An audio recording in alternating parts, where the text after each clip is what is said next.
Give yourself permission to succeed. If you don't give yourself permission to succeed, you will be holding yourself back from the success you're capable of. We call it driving down the road of life with one foot on the brake. And frankly, most people are doing that. And not, of course, they don't mean to do it. They don't even know they're doing it. They're not conscious of it. Once you become conscious of it and give yourself permission to succeed, we've seen incredible results from that, just incredible transformations in people's lives. This is The Entrepreneur Way with Neil Ball. Unlocking the secrets of successful entrepreneurs 7 days a week. Subscribe to our podcast and follow us on Twitter at Neil D. Ball. Napoleon Hill said the power of the mastermind is the driving force. To discover how you can unlock the potential in your business using the power of a mastermind, go to mastermindunlimited.com. And now, here is your host, Neil Ball. Hello, it's Neil Ball. Thank you so much for joining me today on The Entrepreneur Way. The Entrepreneur Way is about the entrepreneur's journey, the vision, the mindset, the commitment, the sacrifice, failures and successes. I am so excited to bring you our special guest today, Noah St. John. But before I introduce you to him, I have a quote for you. Johann Caspar Lavater said, "What do I owe to my times, to my country, to my neighbours, to my friends? Such are the questions which a virtuous man ought to ask himself." The Entrepreneur Way asks the questions so we all get the insight, inspiration and ideas to apply in our businesses. Noah, welcome to the show. Are you ready to share your version of the Entrepreneur Way with us? Always am, Neil. Thank you for coming on the show, Noah. You bet. It's my pleasure.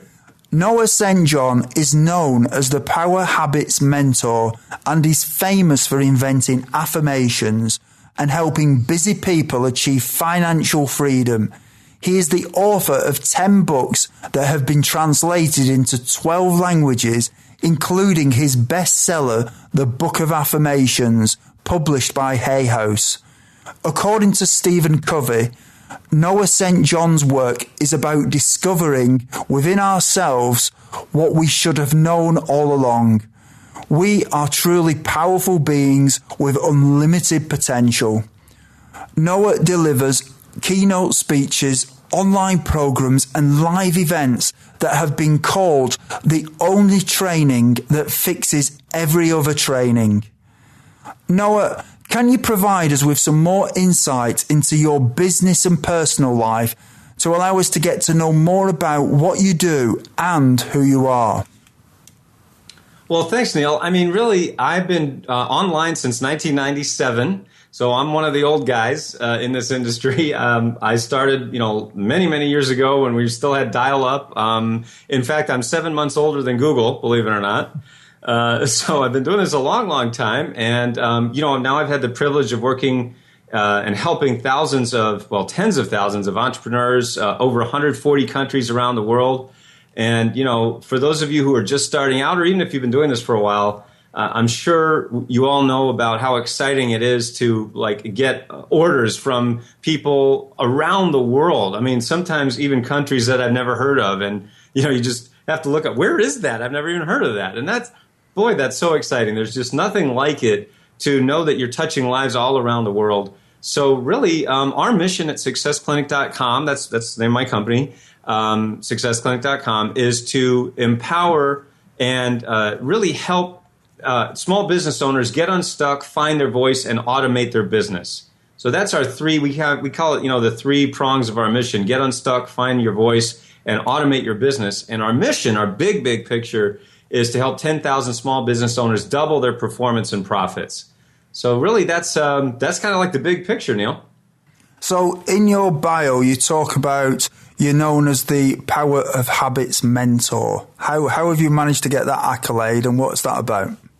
I developed a system many years ago that is now called the Power Habits System. And basically what I teach is the power habits of unconsciously successful people. Now, I know that's kind of a mouthful, but what it basically means is there are people that I call the naturals of success. they're often called like the top 2%. And they're just, and I'm sure we all know someone like that. It's like everything they touch seems to turn to gold. And when you talk to them, it's kind of frustrating because they're like, you know, you ask them maybe, how did you do that? And they're like, well, I don't know. I just put it out there and it just started to happen. And you're like, you know, that's not very helpful. So what I did, I'm basically a nerd. And so like a self-help nerd from way back. And so I really wanted to break it down really step by step so that people, you know, just regular, average, everyday people like you and me could use what they're doing.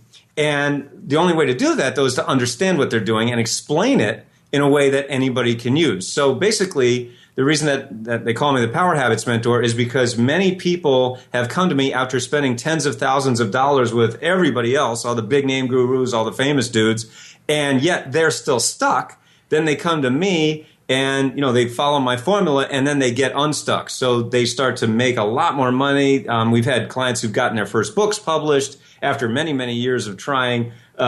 People who've lost weight, you know, we've saved marriages, or people have found their soulmate. So it's really, really exciting when you see people use these power habits really in all areas of life. Mm-hmm. So your ability to create that effect where others haven't, is that down to the fact that you've managed to break things down into simpler terms that are easy to understand and to follow? Is that what you're doing? I think so. That's what my clients say. And you know, one of the reasons that I did this was because I was very frustrated, you know, with having spent all this money myself. So I was in exactly the same boat, and I ended up $40,000 in debt, you know, working out of my parents' basement after going through all these programs. So, you know, I know what it's like to spend all this money, invest all this time and effort, and yet not get the results. So that's when I said, listen, I've got to just fix this myself. I've got to come up with a solution if nobody else is going to. And so that's what I did. I was able to do it and then, you know, turn that around. And then in less than 2 years, was able to build a multi-million-dollar online business and, you know, of course, pay off all my debts, buy my own home. So, you know, not getting out of my parents' basement and all that kind of a thing. And I met the love of my life. Also, my beautiful wife, Babette, you know, using this very system. So really, I'm the poster child for, you know, if I can do it, then anybody can do it. And in your bio, when I talked about that, I also mentioned your Book of Affirmations. How important are affirmations for people? Well, they're really huge. And the reason for that is, and by the way, we're using a new word here for most folks listening. It's afformations, not affirmations. I'm sure most people have used to or have heard the term affirmations, which is a statement of something you want to be true. I invented a method, a system, or a formula called afformations, which is using empowering questions. So what I determined and realized is that those naturals, those highly successful people, those unconsciously successful people, one of the things that they're doing is they're asking really empowering questions. Like, how come this is so easy for me? Why am I always in the right place at the right time? When you ask empowering questions, what happens is your mind starts to work and give you empowering answers, which of course leads to really great solutions in your life. And so the point is that many people have said that using affirmations for them was really one of the keys to turning their life around, even after they've tried everything else. And just one other thing which I talked about was unlimited potential, because I think there's a lot of people that actually limit themselves with their own thinking, don't they? Yes. So where does unlimited potential come for somebody who believes that, well, they're sort of holding themselves back with their own limited thinking? Well, this is kind of a double-edged sword, Neil, because everybody and their brother, you know, talks about your unlimited potential and unlocking it and that kind of a thing. So on the one hand, that's good, but on the other hand, people get very frustrated by that because, of course, they feel very limited. And it's like, well, you keep talking about my unlimited potential. How come I'm stuck? How come I feel limited? How come I can't access it? And so that's very, very frustrating. And I remember that feeling very, very well, you know, just hearing all these motivational speakers talk about this and going, this isn't helping, you know, so it was even more frustrating. So what I like to do is really just lay it out very step by step, very systematically, and say, listen, look, your life is really determined by your habits. But it really gets more specific than that. There are two kinds of habits, what I call the inner game habits and the outer game habits. So your inner game are the things that you can't see directly, but they affect everything in your life. Your thoughts, your emotions, your priorities, decisions, things you can't see directly, but you see the effects of them.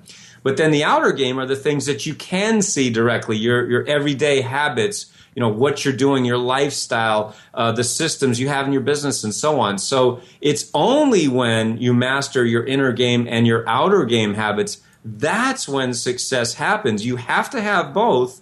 And where I see a lot of entrepreneurs struggling is either they're doing or focusing on only one or the other, or they really just don't have the systems for either one. You've written 10 books, but how else do you make money from what you do? I mean, it's obvious from the books how you make money, but how do you make money from the other things that you do? Well, listen, for those folks who, have been doing this for a while, or even if you're brand new at it, there's not a lot of money in books. I mean, just to be very blunt, the most that a book makes is, you can charge about $20 maybe for a hardcover book, maybe $25. And, out of that, as if you're like, so like I've gone with I've done self-publishing, and I've also done, with the big New York publishers. I've done it all in terms of book publishing. But either way, it takes a lot. You have to sell a lot of books. When you're with a publisher, you're getting a royalty of maybe $1.80 out of that $20. So you have to sell a heck of a lot of books to make any money. In fact, even just to make a living. So what I learned, many years ago is that you've got to have other products. And for me, it's been the digital online products. I really love, digital products. Most of our products or programs, courses are delivered online now. And as I said earlier, what's so exciting is that for me as the teacher, the mentor, the coach, I get to touch people's lives and transform lives all around the planet, people who could never or never would have heard of me otherwise.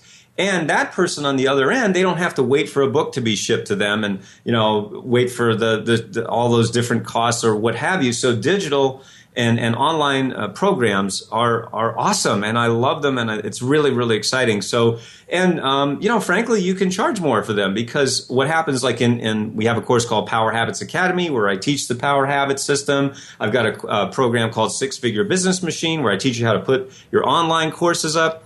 So the point is that because you're getting time with me, you're getting, like, for example, group calls, and there's videos and stuff like that go with it. I can charge more for it, and the perceived value is much higher for the student. And so it's really a win-win-win. Everybody wins, and it's a way to, have that 6 or 7 figure online business.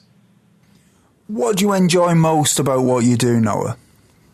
I enjoy transforming lives. That gets me very, very happy. And when I read stories, people write to me on social media, on my Facebook page, or they send me emails about how my work has changed their lives, the transformations that they're having. Like people going from making $5,000 a month to making $75,000 a month. People, who were really out of work, and now they've got a 6-figure income. People publish their first book. Finding love, losing weight. I mean, just all across all spectrums, that's where I really help people, because if you think about it, where aren't your habits affecting you? They affect everything. So what I enjoy most is reading those transformational stories and knowing that I'm having that ripple effect on the world. And of course, that ripple effect just keeps going and going as those people continue to change lives themselves. And what is it that drives you? What drives me is wanting more of that. I want more transformation. I want more impact around the world. As I mentioned, we have that mission to help 10,000 small business owners double their performance and profits. I'd like to see 100,000 and 1 million small business owners, doubling their performance and profits. So, wherever we hit, we're going to just keep growing and growing. So what drives me is really to transform more and more lives around the planet and to raise the consciousness of the earth. I think this is certainly, we all know that this is a crucial time in the Earth's history and in humanity's history. And, I'd like to be a part of that and to be as big a part of that as I can.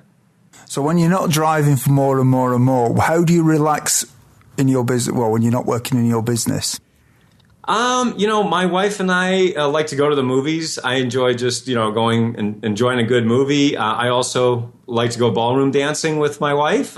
We enjoy ballroom dancing. That's actually our first date. I took her dancing and swept her off her feet, which is great. So for all the men out there, husbands or single guys, definitely use dancing. Go dancing with your spouse, your significant other, because believe me, your wife will have a big, big smile on her face, and you'll score major points, believe me. Do you have any entrepreneurial role models? My role model for getting into this industry was the late Dr. Stephen Covey, who wrote The 7 Habits of Highly Effective People. Now, I had the opportunity, the privilege of interviewing Dr. Covey actually twice before he sadly passed away a couple years ago, and he's really my role model because he was exactly as you would want Stephen Covey to be. When I had the privilege of speaking with him, one-on-one and interviewing him, he was humble, he was brilliant, he was wise. I mean, he was like Yoda, and it was like, wow, just to have a person like that, that I was able to meet even for a very short time. But through his books and his other programs, I was able to meet him in that way. And so, I talked about that ripple effect a moment ago, and so he is my role model for wanting to have that ripple effect, that transformational effect, really on as many people as I can before I'm dead and before I leave this earth. And so that's the legacy that I try to live up to every day. Yeah, he's absolutely awesome, Stephen Covey, isn't he? Yeah. Noah, what I'd like to do now is talk about the time before you were an entrepreneur. Mm-hmm. What difficulties did you have to overcome when you started your business? The main difficulty that I had to overcome was not knowing a damn thing about how to build a business. I mean, nothing. When I started SuccessClinic.com in 1997, I was a religious studies major in college. So I literally started my company from my college dorm room, just like Michael Dell, although Michael Dell was a lot smarter than me. And, I had absolutely no idea what I was doing, but I just had a mission. I had a vision, a dream, really, just to touch people's lives, to transform lives around the world, with affirmations, with power habits, which at that time was called permission to succeed. I knew that the number one thing that people needed was to actually give themselves permission to succeed. In fact, I trademarked that phrase. Nobody was talking about it back then. Now you hear some people talking about it, but I actually am the first person to actually break that down of how you actually give yourself permission to succeed, which I've discovered is, in fact, the number one thing holding people back.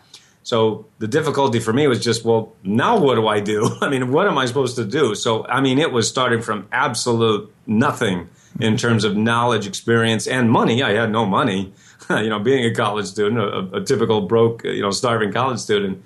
So I guess if there's any lesson to be learned from my story, it's that, if you have a dream, if you have a why-to that's strong enough, you'll find a way. Now, there were a lot of mistakes and bumps in the road, certainly along the way. But, I just always kept that strong vision in my head, and that's what kept me going through the long, lean years. Mm-hmm. So how did you get from there, from the point of knowing not an awful lot to where you are now? I mean, obviously there's been quite a steep learning curve, hasn't there?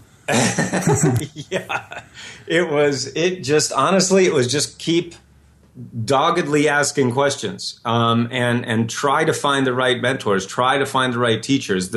One of the big issues in the internet marketing world is that the guys who are very successful at it tend to be sucky teachers. And so that's been the worst part, is trying to learn internet marketing from marketers. Well, most of them are natural marketers. So either A, they don't want to tell you what they did, or B, they can't really break it down because it's like asking Mozart to tell you how to write a symphony. He's like, just friggin' write a symphony. I'm like, well, that's not helping, okay? So I'm the anti-Mozart. I mean, I'm like, I don't know what to do. So that's, I think, again, being a nerd, why I had to break it down step by step just for myself to go, what do you want me to do? And then now I think my students appreciate that because a lot of them feel the same way. So right now I'm kind of the internet marketing cleanup crew at this point. And did you have any doubts that delayed you starting your business? Yeah, huge doubts. I mean, I always doubted myself. I always doubted my own ability. I always thought everybody else was smarter than me. And, sometimes that's true and oftentimes it isn't. And that was the number one thing for me, Neil, was realizing not that I'm smarter than anybody, but that everybody isn't smarter than me, and we're all kind of figuring this out. Now, of course, there were some people who were better marketers than me and had more knowledge and experience. That was certainly true. And of course, those were the people that I tried to learn from. But the main thing for me that held me back for a long, long time was that belief that, I guess everybody's smarter than me. I'll give you just a quick example. When I had one book come out from HarperCollins called The Secret Code of Success, and their brilliant idea was to release it on January 20th, 2009. Well, there just happened to be one other thing happening on January 20th, 2009, which was the first black president of the United States being inaugurated. And they literally said to me, and I'm not making this up, they said, well, don't worry, the media will have to cover something else. No, they actually didn't. There was nothing but that for weeks and weeks and weeks. So I got utterly, completely lost. It was a train wreck. It was a disaster. And so I, was sitting there going, little old me saying, but I don't think that's a great idea. But I literally said, well, I guess they know better than me. They've got a big building and, they must be smarter than me. But meanwhile, no, they didn't know anything. And that was really stupid. Yeah. And what mistakes did you make that slowed your journey? Trusting the wrong people, not listening to myself, not listening to my intuition. Being conned by con artists who were very persuasive, very just loud. And so, I really, that really hurt. And it, of course, cost me tens of thousands of dollars and really years of my life that I can't get back. So, again, the lesson I think, or I hope for folks listening is, you've got to trust yourself, but you've also got to know when you do need help, but the help has to come from the right source. And it's really hard. I mean, it's just hard, especially when you've got really persuasive salesmen trying to sell you stuff. And as I just mentioned a moment ago, me having that self-doubt, that just was a really, really bad, costly combination. So for all the folks listening, I would just hope that you get that other perspective and maybe talk to some friends or something and say, is this the right mentor? Is this the right teacher for me or the right coach? And, of course, we all do the best we can with the knowledge that we're given. But that certainly would have been nice to have back. So again, my hope is that other folks can learn from my mistakes. Yeah. What are some of the things that you did before you started your business that would be helpful tips to some of the listeners who haven't yet taken the first step on the entrepreneur way? I think that going back to having that having that vision, that dream, really, it is a dream. But, the difference, and we've all heard the phrase of, a goal is a dream with a deadline. I think that's sort of true, not really, but really the point is I always knew that I wanted to be a speaker and be an author and, to speak on big stages and to write books and teach and coach and mentor people, but I didn't know what I wanted to talk about. And I just made a decision even before I discovered affirmations and discovered the Power Habit System. I just said, I don't want to say the same thing that everybody else does. Everybody's parroting the same things. You hear the same stories over and over again. And I think that just that determination to add something unique to the space, I think, frankly, is one of the reasons that people come to me after spending money on all the big names, all the famous dudes, not making the money, not having the result. Then they come to me and they get the result. They make the money. They have that breakthrough. And I think that's a big, big part of that. A lot of people are told to follow their passion when it comes to their careers and jobs and even businesses. What's your opinion on that advice? That's another double-edged sword, Neil. And the reason for that is because I've found in life you can have many passions and you can even have many purposes. I think the point is that people get stuck on what is my passion, and that's probably the wrong question. I think that a better question would be, how do I want to add value to the world? How do I want to add value, to human beings or to the earth? And so, for some people, adding value might be being a paleontologist or being a marine biologist and, studying dolphins and, aquatic life. I mean, if I wasn't doing what I'm doing now, that's what I'd be doing. With a name like Noah, you want to be with animals, So, but do you see what I'm saying? It's not all about the money, and it's not all about, finding a passion per se, but I like to look at it that way. How do I want to add value to whatever it is that I'm doing? And even if you're working at a job, I mean, if you're working at a job right now and you're saying, God, I really want to, start my own business. How do I want to add value? And because that's the only way that you're going to make money. Money comes from value. It's not the other way around. So I feel that that's a stronger question for someone to ask. I think it's flawed advice, really, isn't it? Because it sort of, your passion might be something that you can't make money out of for a start, which is obviously a bit of a dead end. But you might not know how to make. So a good example possibly is like an artist. If I'm an artist and I'm painting, that's my passion. Well, great. How am I going to make money? So then having that question, well, how can I add value?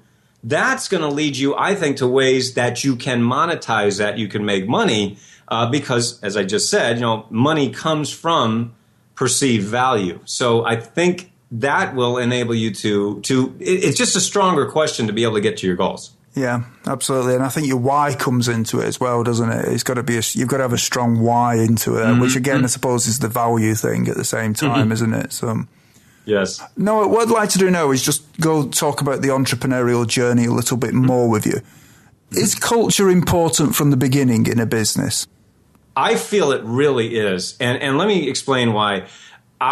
Even when I started, it was just me in my college dorm room many years ago, almost 2 decades now that I've been doing this online and helping folks and teaching people.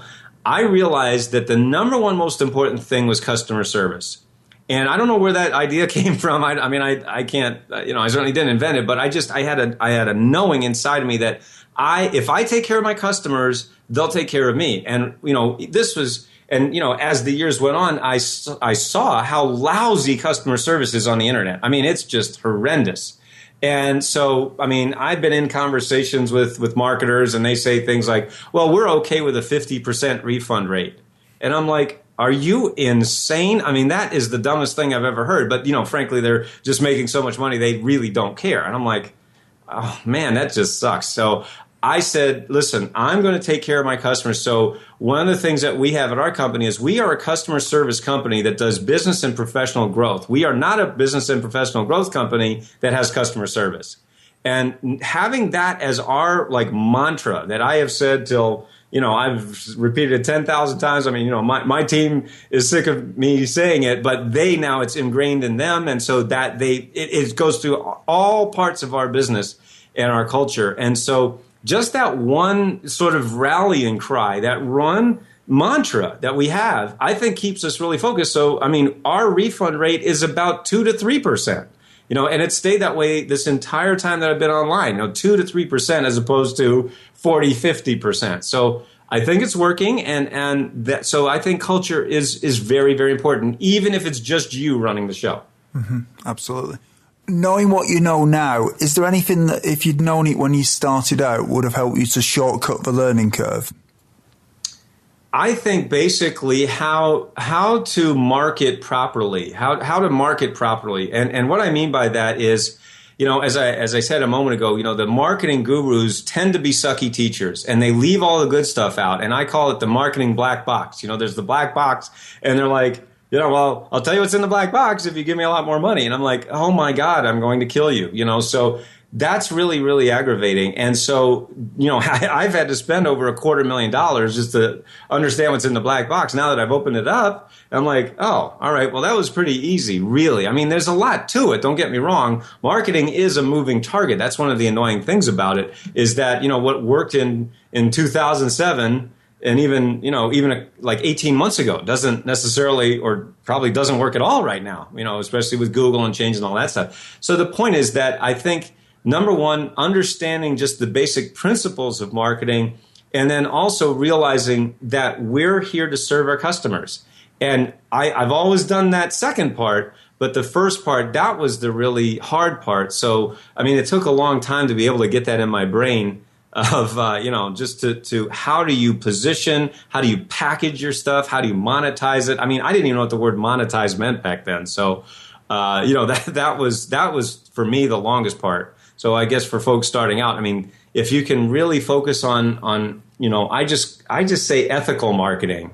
I know that sounds like kind of silly or maybe even like a cliche, but one of the things that always annoyed me about marketing and marketers was I hate lying and I hate liars. I hate people who just don't tell the truth. And I thought I had to become that guy. I thought I had to become someone who was always hyping things up and just making things up. And I'm like, it took me a long time to realize I hate that so much, and I'm not going to be that guy. So stopping doing that has been, probably the best thing that I've done in a long, long time. How much does gut feeling influence your decisions in your business? You have to balance gut feeling or intuition with data. You can think that something's really great, and it isn't. Honestly, so you've got a balance of, one of the things that I do is I watch Shark Tank every night, every week, that show Shark Tank. And also now they've got a new show ABC does called Beyond the Tank, where, of course, they're in the tank and they get the deal or don't get the deal. And then, well, what happens after that? And what happens after that is, of course, the most important thing. So the point is you learn that the sharks are always right. If you've made $1 billion, you tend to know what you're doing, So I'm like, and they just ask the right questions. Okay, what are your sales? What's your cost of acquisition? And da-da-da-da. And you pay attention to the questions they're asking. They're always the right questions. So that, yes, gut feeling is important, and you've got to go like, again, even my example of not knowing what the heck I was doing, I had that vision, that gut feeling, if you want. But eventually I really did have to learn what it takes to make those data-driven decisions. So it's always a balance, and I think that's going to enable you to make even better decisions. Noah, what do you think the secrets of success are in business? What do you think the key things are? It's number one is to give yourself permission to succeed, meaning allow yourself to succeed, allow yourself to reach that level of success that you probably don't believe you can do. And then number two is learn how to ethically market, how to market ethically. And of course, that's going to be different for each person. I'm not here to teach ethics, but really, I think we all know what feels right for us and what doesn't. And so, like I just said a moment ago, for me, any type of hype or lying or even like stretching the truth I can't do it.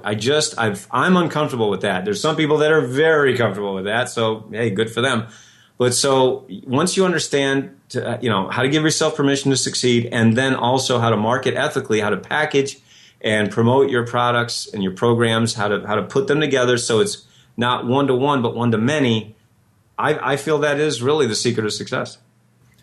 Life is made of constant change, whether we like it or not. And many people say the only constant in life is change. Mm-hmm. How do you try to keep up with change?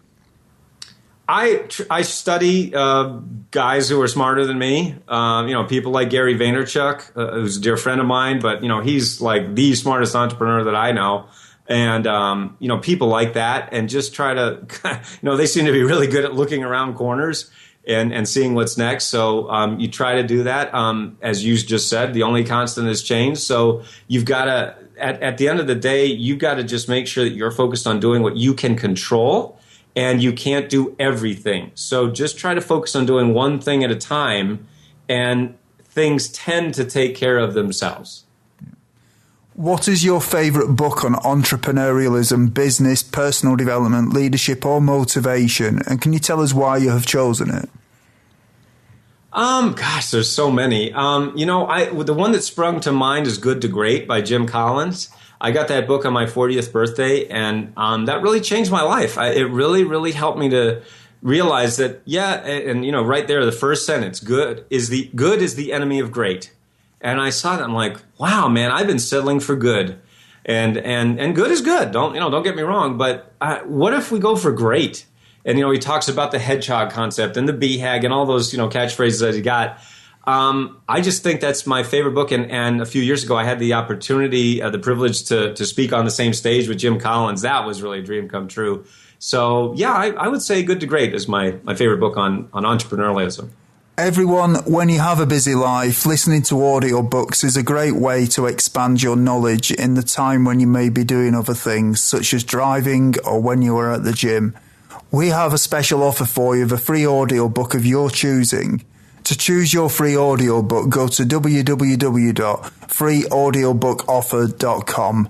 As long as you've not already signed up, then you will qualify. Noah, what I'd like to do now is speculate about the future a little bit with you. Mm-hmm. What one thing would you do with your business if you knew that you could not fail? I'd like to go on a tour of, North America and then a tour of the world. I know that there are people out there, millions and millions of people who are starving for the information that I have and that I've been able to supply to the folks online who have found me and heard of me and heard about me. And I just want to transform more lives, like I said earlier. So I would love to do a tour. That's something we're gearing up for. Hopefully in the next, 18 months, 18 to 24 months, we'll be doing at least a tour of North America. And hopefully the world. I have fans in all different countries, as I mentioned, over 140 countries now. And, so that's something that that's my dream right now, my vision. And I don't know how we're going to do it, because it's expensive and there's a million questions and, I don't know how to do it. But, if I could get from my college dorm room to where I didn't know one single thing to here, I'm like, that's what I keep reminding myself. All right, come on. I've gotten through worse than this. So, let's see if we can do it. Go for it. Yeah. What skill, if you were excellent at it, would help you the most to double your business? That I think the answer to that is creating funnels that really convert. And for those of you, in marketing, or if you're a seasoned business owner, if you're just starting out, I'm sure you've heard of the funnel or campaign funnel. We actually now build this for clients. We call it our campaign profit blueprint. But that was a skill, Neil, that I absolutely knew nothing about, and I realized that was one skill that was really holding me back, or the lack thereof. Was how do you build these funnels? How do you build a campaign that converts? How do you go from cold traffic to, somebody's never heard of you to, okay, they've heard of you and then they buy from you and then they become a lifelong customer? How the heck do you do that? So there are a lot of moving parts in that. That's not just one thing, it's many things. And I think going back to our mantra for, successclinic.com, going back to that fact that we are a customer service company that teaches business and personal growth, I think that really, really, really works here in this skill or in this skill set, because knowing that we're focused on the customer, focused on their needs, their wants, their desires, their goals, and then how can we serve them, the best, that has enabled us to build it faster than, what most marketers do is they say, how can we squeeze more revenue out of every customer? Okay, I'm not trying to put a judgment on it. I mean, of course, we all want more revenue, more profits, and more bottom line. But, for me, that question didn't inspire me. The question that inspires me is, how can we help more people transform their lives around the world? So that's what inspires me. And so, for the folks listening, what question inspires you? And use that, focus on that. And so that would be the skill for me that I would pick.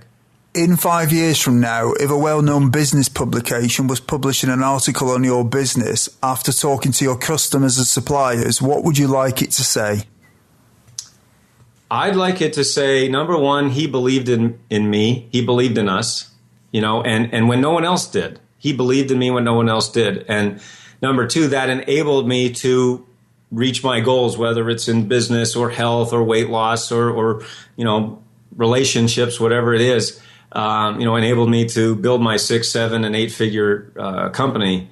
And basically number three is, he told the truth. He told the truth. He told it like it is. It wasn't always what I wanted to hear, but he told the truth. And that was really sometimes, it was a hard pill to swallow, but I'm really grateful that he did that. We are now at the part of the show where you share 3 golden nuggets with us. Noah, what is your favorite quote and how have you applied it? My favorite quote is 5 words long, and it really is what has guided me all of these years, Neil, online and helping folks. And that is to give yourself permission to succeed. Give yourself permission to succeed. If you don't give yourself permission to succeed, you will be holding yourself back from the success you're capable of. We call it driving down the road of life with one foot on the brake. And frankly, most people are doing that. And not, of course, they don't mean to do it. They don't even know they're doing it. They're not conscious of it. Once you become conscious of it and give yourself permission to succeed, we've seen incredible results from that, just incredible transformations in people's lives. So, that's the quote that I like to live by and like to share with folks. That's great advice, that. Do you have any favorite online resources you can share with us? Do you mean other than my own website? Yeah. Well, I didn't know. I mean, I don't want to cheat, but I mean, of course, we have some pretty good stuff. You know what? This is going to sound really silly, but my favorite online resource right now is Facebook. Now, I know that sounds kind of lame, but let me explain. Number one, I like to see what people are talking about, on Facebook. Of course, they're talking about a billion different things, literally, because there's a billion people. But my point is that, when you look at your friends, when you look at your news feed, you go on and everybody has their news feed, which comes from what your friends are talking. I like to see what folks are talking about, what's on their minds. And then another thing is, if you have your own Facebook group, you can do polls. You can ask folks, what is on their mind, or what would you be interested in? Would you, if I came out with this type of program, is that something you'd be interested in? And then, of course, Facebook advertising. We're using Facebook ads now. We're just starting with that. I know. I mean, there's plenty of people know a lot more than I do about Facebook ads. But having those kind of ads, as I'm sure most entrepreneurs know by this point, Facebook knows everything about you and me. I mean, we are a bunch of data points. And so that targeting has never existed, or I should say that level of targeting has never existed before on planet Earth. So it is very, very powerful. So I like to use Facebook both from the personal, and what I just said, just looking at friends and asking folks. And then, of course, with that really unbelievably specific targeting that you can do. So, I mean, as lame as it sounds, Facebook, I think, is my favorite one. And what is your best advice to other entrepreneurs? It really is to ask that question. How can I add value today? How can I add value to my target market, to the folks that I want to serve? You can use that in any area of your life. You can do that in your personal life. How can I add value today to my spouse? How can I add value today to my family? How can I add value today to strangers as I'm walking down the street? And as you're on Facebook, and how can I just, encourage people, inspire people, and when they're sharing something about their life, say, "Hey, great job, Bob," and "I'm with you, Sally," and "Congratulations, Mary." People need that. It's so simple. It doesn't cost any money, and everybody is dying for that, is starving for that kind of just validation, attention, recognition. So the nice thing for all of us is it doesn't cost any money. It costs a little bit of time, but I think the rewards will far outweigh what you put into it.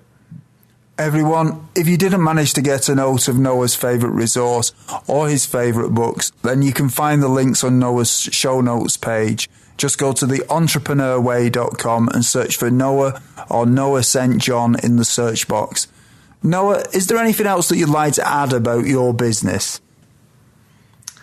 Well, as I mentioned, our mission is to help 10,000 small business owners double their performance and profits. And we help small business owners get unstuck, find their voice, and automate their business. Those three main areas. So we do help people with inner game and outer game. So we've got programs, courses, mentoring programs to help folks with all of those. Whether you think you want to get unstuck, you want to find your authentic voice, or you want to just, hey, automate my business, reach that 6 or 7 figure level.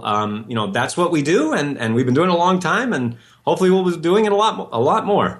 No, it's been an absolute honour having you on the show. You've shared with us so much today in terms of talking about the power of habits and your affirmations and why you should have them, and unlimited potential and transforming lives, your story, your views on customer service, the secrets of success, and the list goes on. And you've given us some really great advice. So thank you very much for coming on the show. Well, it's my honor, Neil, and thanks for inviting me today. It was really, really fun. You're welcome, Noah. Thank you. Thank you for listening to The Entrepreneur Way. Subscribe to our podcast and follow us on Twitter @Neil D. Ball.